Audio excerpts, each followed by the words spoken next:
যখনই মুহুর্মুহু গুলি, সাউন্ড গ্রেনেড, রাস্তাঘাট বন্ধ করে দেয়া, বাস ট্রেন বন্ধ করে দেওয়ার জাতীয় কর্মসূচি দিয়ে আমাদেরকে বাধা দেওয়া হয়েছে, আমরা কোনো আন্দোলনে সফল হতে পারি নাই।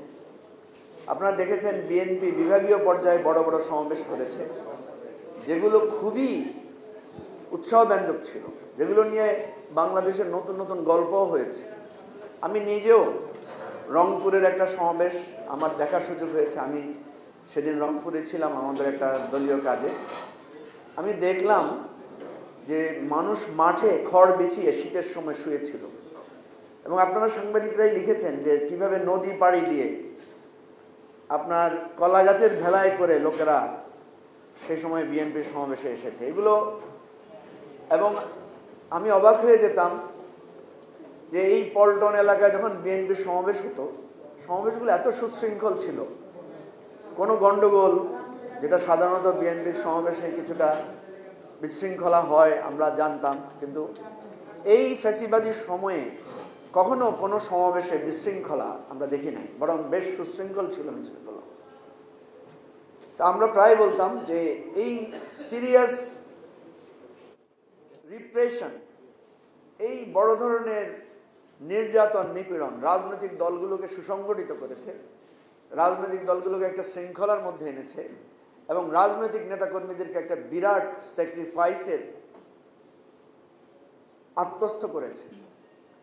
প্রায় সময় আপনারা তখন মিডিয়াতে, ফেসবুকে বিভিন্ন গল্প শুনতাম যে রিক্সা চালাচ্ছে ঢাকায় এসে সিএনজি বা ইভেন উবারও চালাচ্ছে। আমরা দেখেছি অনেককে যারা বিভিন্ন এলাকায় রাজনৈতিক নেতা ছিল, এলাকায় থাকতে পারছে না, ঢাকায় এসে রিক্সা চালাচ্ছেন, ঢাকায় এসে তরকারি বিক্রি করছেন, তার অনেকগুলো মামলা।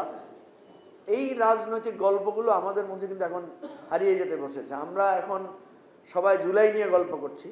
অবশ্যই জুলাই একটা অসাধারণ গল্প, অবশ্যই জুলাই একটা অবিস্মরণীয় অর্জন, কিন্তু ইতিহাসের ধারাক্রম আমাদের জন্য গুরুত্বপূর্ণ। আমার একটা ইচ্ছা হয় পত্রিকা একটা বিজ্ঞপ্তি দেই যে কারা কারা মাস্টার মাইন্ড আপনারা আবেদন করেন, আমরা আপনাদের সবাইকে মাস্টার মাইন্ড বানায় দেব।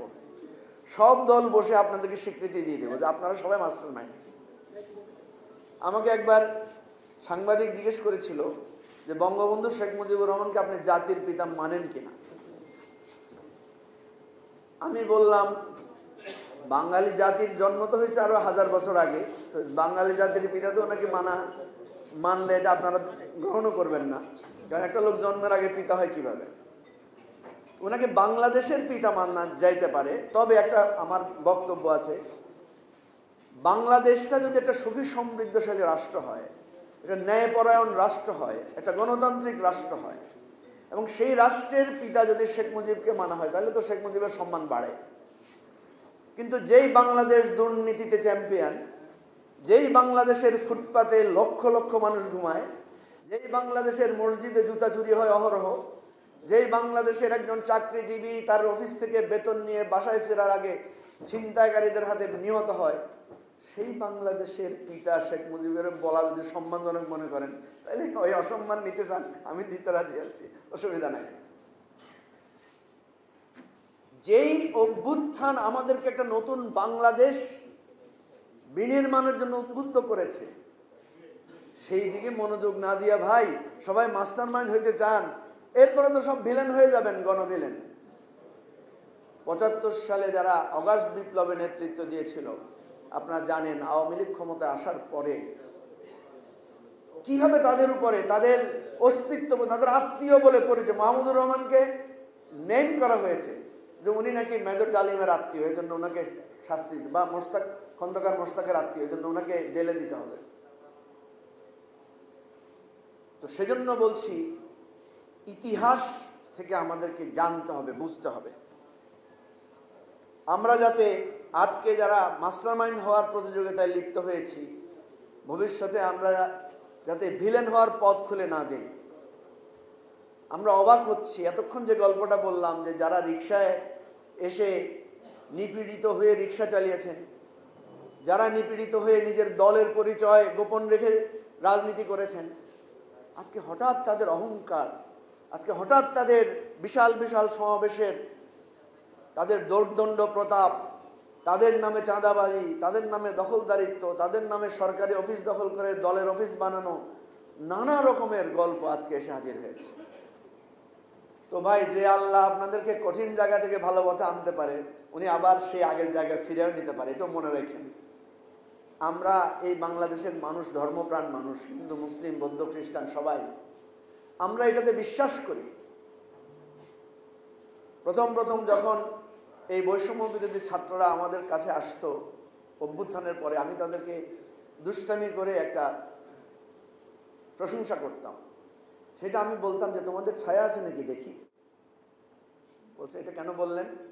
আমি বললাম যে আমাদের দেশে একটা প্রচলিত হচ্ছে জিন বা ফেরেশতাদের নাকি ছায়া থাকে না। কারণ যারা সপ্তাহের পর সপ্তাহ ওই যাত্রাবাড়ি আটকে রেখেছিল, উত্তরা আটকে রেখেছিল, বাড্ডায় ব্যারিকেড দিয়েছিল, কই এর আগে তো আমরা একদিন পুরো আটকাইতে পারি নাই। 5ই মে যে আলেম সমাজ ঢাকা এসেছিল, সেই স্মৃতি বিজড়িত দিন আপনাদের মনে থাকার কথা। 6 ঘন্টার অপারেশনে পুরো মতিঝিল পরিষ্কার করা হয়েছে, করে নাই? 28শে আগস্ট বা 28শে অক্টোবর যত ঘটনাই দেখবেন। আচ্ছা, আরেকটা ছোট্ট ঘটনাই বললে মনে পড়বে। সাইদি সাহেবকে যেদিন ওনার ডেড বডি নেওয়া হচ্ছিল, সেদিন এই শাহবাগে বিশাল ব্যারিকেড হয়েছিল না? মনে হচ্ছিল যে আজকে শাহবাগে জানাজা পড়েই যাবে লোকেরা। কিন্তু 1 ঘন্টার অপারেশনে আমরা দেখলাম শাহবাগ কি হয়ে গেছে, পরিষ্কার হয়ে গেছে। ভাই, আমি কি বানাই বলতেছি কথাগুলো? এগুলো তো সত্য কথা।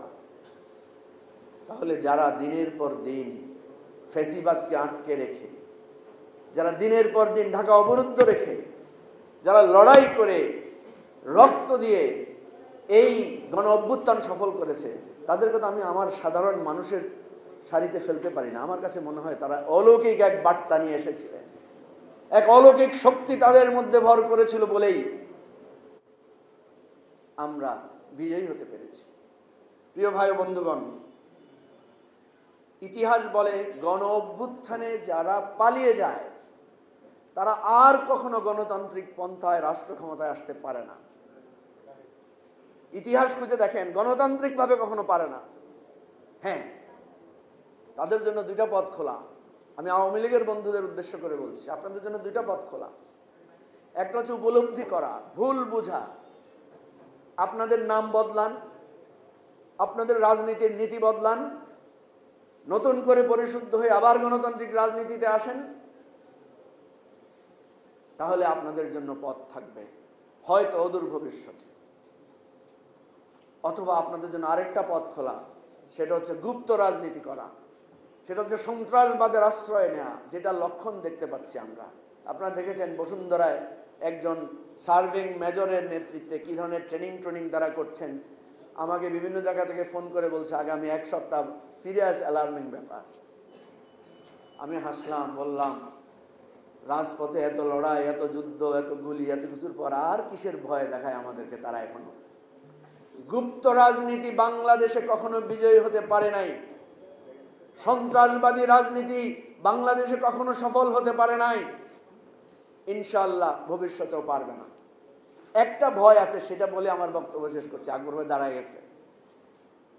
একটা ভয় আছে, সেটা হচ্ছে মানবতাবাদী গণতন্ত্রীরা যখন ভুল করে, যখন ত্রুটি করে, তখন বিচ্যুতি করে, তার ফাঁক দিয়ে সন্ত্রাসবাদীরা আবার ঢালপালা মেলার সুযোগ পায়। আমি কিন্তু সেটার লক্ষণ দেখতে পাচ্ছি। আপনারা দেখবেন প্রয়োজনে বিএনপি জামাত খুব দ্রুত ঐক্যবদ্ধ হয়ে যায়, একেবারে মাখামাখি সরকার গঠন, এক মার্কায় নির্বাচন। আরে বাবা, এত দোস্তি। আবার হঠাৎ করে দেখা যায় ওনারা খুব বিরোধী লিপ্ত হয়ে যায়, একজন আরেকজনকে চাঁদাবাজ রাজাকার ডাকতে মুহূর্ত বিলম্ব করে না। এগুলো হচ্ছে খারাপ লক্ষণ, এগুলো হচ্ছে আমাদের বিভক্তির বীজ, এগুলো হচ্ছে আমাদের আগামী দিনের সন্ত্রাসবাদী রাজনীতি আবার প্রসারিত হওয়ার সুযোগ। আসেন, এই রাজনীতির আওয়ামী লীগ ছাড়া যত লোক আছে সবাই এই গণ অভ্যুত্থানের মাস্টার মাইন্ড। আওয়ামী লীগ ছাড়া যত মানুষ আছে আমরা সবাই বাংলাদেশের মানুষ। আমাদের মত পথ ভিন্ন থাকতে পারে, কিন্তু আধিপত্যবাদ এবং সন্ত্রাসবাদের বিরুদ্ধে আমরা আবার একাকার হব, আবার লড়াই করব, বড় ধরনের বিভেদে আমরা লিপ্ত হব না। এটাই আজকে প্রত্যাশা। সবাইকে ধন্যবাদ। আসসালামু আলাইকুম।